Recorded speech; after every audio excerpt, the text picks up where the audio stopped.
Welcome to the Coherent Life. I'm Ty. We're going to kick back and talk about survival mode, coherence, and creating your life on purpose through real conversations about things like relationships, money, health, and the patterns that keep repeating in everyday life. If you already know that thoughts create reality but keep getting pulled into old patterns, stress, or overwhelm, you're in the right place. Hello, everyone. In the last episode of The Coherent Life, I talked about being able to experience the full spectrum of emotion. I talked about how coherence is not about being happy all of the time, and it's a part of the human experience to feel all of the emotions at one point or another. Coherence helps you feel without immediately going into fight or flight, and it helps you feel without automatically reacting. It helps you feel in a way where you can actually respond to what you're experiencing. I'm sure you've heard people in the wellness space say things like, sit with the emotion. Well, coherence helps you do that. It helps you observe your emotions instead of being consumed by them. So now that we know coherence isn't about feeling happy all of the time, let's talk about happiness though. Let's talk about true, deep, blissful happiness. And also, let's talk about the happiness ceiling. The happiness ceiling is when we don't allow ourselves to feel too happy because we're afraid that we're going to lose it. We don't allow ourselves to fully experience the richness and bliss of ordinary moments because somewhere in the background, there's a voice saying, something bad is going to happen. Or, what if I lose this? What if this doesn't last? And that voice inside of us keeps us in a strange kind of safe zone, a safe zone where we're not fully living, a safe zone where we're settling for less than what's possible. And at first, that inner narrative doesn't seem painful. In fact, it can feel protective and it can feel smart and responsible. Or maybe it feels like you're preparing for the future. But over time, it becomes painful. And for some reason, as I'm talking about this, I'm thinking about a tarot card from the Osho Zen deck, the laziness card. The image is of a man sitting comfortably in a robe under an umbrella in a lawn chair drinking a margarita. For me, that card has always represented the comfort zone. And that's interesting because the comfort zone itself isn't inherently bad. The robe isn't bad. The lawn chair isn't bad. The margarita is not bad. But the problem is when comfort becomes a substitute for fully living. It's like this level of delusion in that robe, in the lawn chair, in the margarita, in the comfort, yet we're not fully living.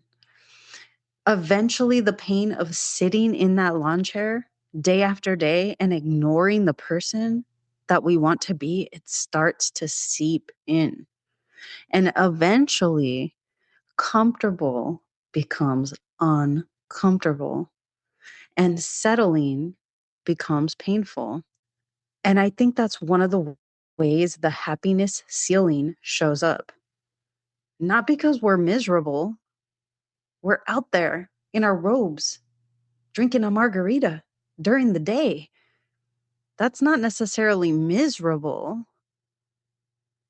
but day after day, if we're ignoring our inner impulse, we're ignoring our calling, then we're using that comfort as an excuse.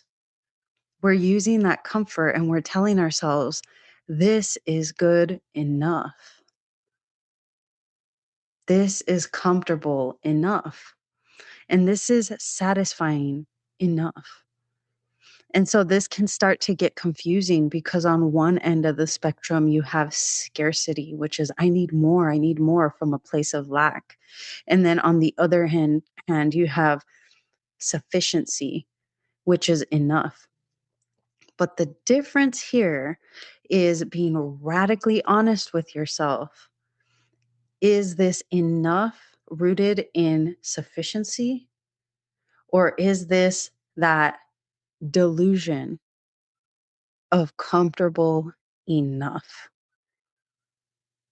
So we stop allowing ourselves to imagine what might be possible for ourselves beyond our current comforts. I also just remembered another part of the card. There's a broken mirror in the background. And for me, that symbolizes something powerful.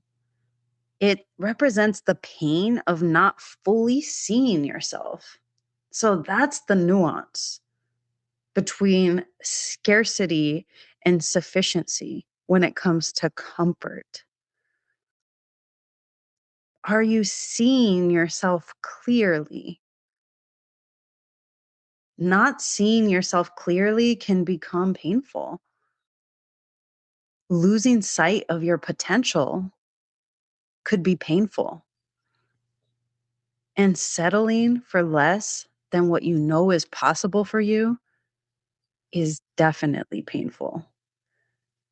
And the irony about all of this is that we hang out in our robes, in our comfort zone to avoid pain. But it creates its very own kind of pain. And if we ignore it long enough, that pain can become regret. Regret for not believing in ourselves, not taking the chance, not allowing ourselves to want more, and regret for settling. Because sometimes we're not protecting ourselves from disappointment. Sometimes we're protecting ourselves from our very own potential. And then we find ourselves in one of those beautiful moments, watching a sunset, feeling the breeze on our skin, or sitting with someone we love, feeling genuinely grateful for our life. And then what do? We interrupt it. We start worrying and we start thinking. We start focusing on a problem. We start looking for something that's wrong. We start giving our attention to fear and doubt and confusion and uncertainty, or something that hasn't even happened yet. And I think everyone has these accidental, on purpose holes in the boat. I've been calling them holes in the boat lately because they take your energy and it's unsustainable. But they're protection mechanisms. And I believe that we have our very own set of holes in the boat. And maybe it's worrying about someone you love, someone specific in your life. Maybe it's obsessing about money or obsessing about your health. Maybe it's carrying the suffering of the world. Maybe it's climate change. Maybe it's replaying a story from years ago when you were 5 years old and your feelings got hurt. It could be anything, but we all have something that when we are in these moments of bliss, these things come up in our minds, and that is the happiness ceiling. So when you recognize this pattern, oh, every time I start to feel good, I think about that thing. Every time I start to feel good, I think about that person. Every time I start to feel really, really good, this old memory pops up. You start to recognize the pattern. Then you can start to recognize I do have a happiness ceiling. I am holding myself back from feeling the happiest that I could possibly be. And when those moments show up, you can recognize it as your nervous system not truly feeling safe to feel that joy, that gratitude, or that bliss. Because many people, especially with challenging pasts, they're consistently waiting, bracing for impact, waiting for the other shoe to drop. Not to mention, there is a collective conditioning, a limiting belief that has been absorbed by the collective. If I succeed, something bad will happen. And success is not necessarily just what we think of success as money or business or winning a race. Success could be a life fully lived. Success could be allowing yourself to feel as joyous as you possibly can. But if we collectively have this limiting belief, if I succeed, something bad will happen, that's also something that reinforces this happiness ceiling. It's almost like I'm seeing that scene in Willy Wonka where they drink the beverage that makes them float into the air and they're getting higher and higher and they have to burp because there's the fan that they're going to run into. But in this image, I'm kind of seeing us rising and there's this ceiling there.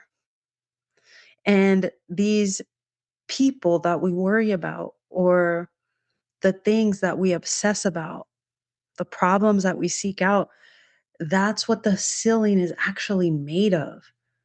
So we know that we've reached the ceiling because it's a tapestry of these limiting beliefs and fearful thoughts.